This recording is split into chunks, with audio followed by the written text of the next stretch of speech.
Fusion!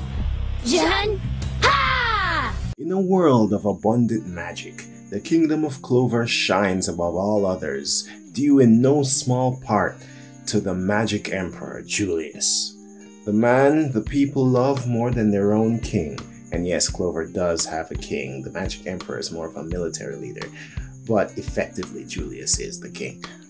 But anyway, in a dark corner of the Clover Kingdom lies an orphanage where a boy named Asta wishes to succeed Julius as the next Magic Emperor. Asta's rival, Yuno, has the same goal, but he wields the elemental magic of wind, which we all know is the best element, while Asta wields the elemental magic of jack shit.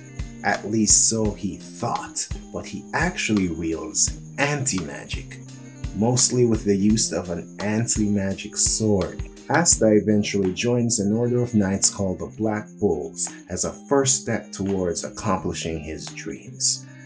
Now, I have a tendency to poke fun at stories that seem to be blatant rip-offs of other stories, and it does, at face value, seem as if this story takes a lot from other stories, and it does.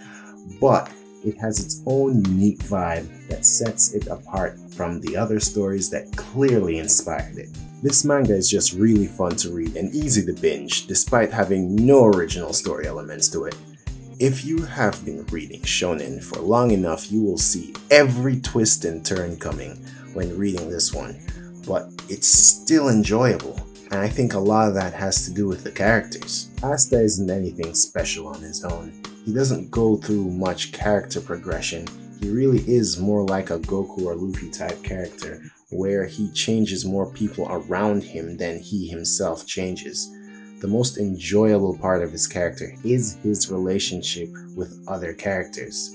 Him and Yuna are constantly compared to Naruto and Sasuke for a good reason. What Sasuke never cared for and respected Naruto as much as Yuna cares for Asta, they really have the most wholesome rivalry in all of shonen. Sure, they don't have dismembered arm blood hearts, but just give them time, they'll get there. His relationship with the Black Bulls is that of a family. It honestly reminds me of early fairy tale. Black Clover is like overnight pizza for breakfast. You had it before, but this version still has its own charm. The three most interesting characters are Asta, Yami, and Julius.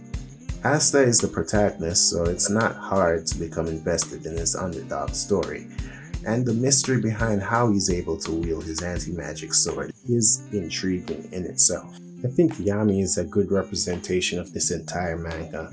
He's a captain of the Black Bulls. He has a very relaxed personality and deals with problems as they happen and never really dwells on them. He's comfortable in the position that he is in. He's not trying to stand out, but does his own thing day by day. Julius is the current Magic Emperor. He's a magic fanboy with a very likable personality. As a reader, you are pulled in to find out how he became the Magic Emperor, as well as other things that he may be hiding.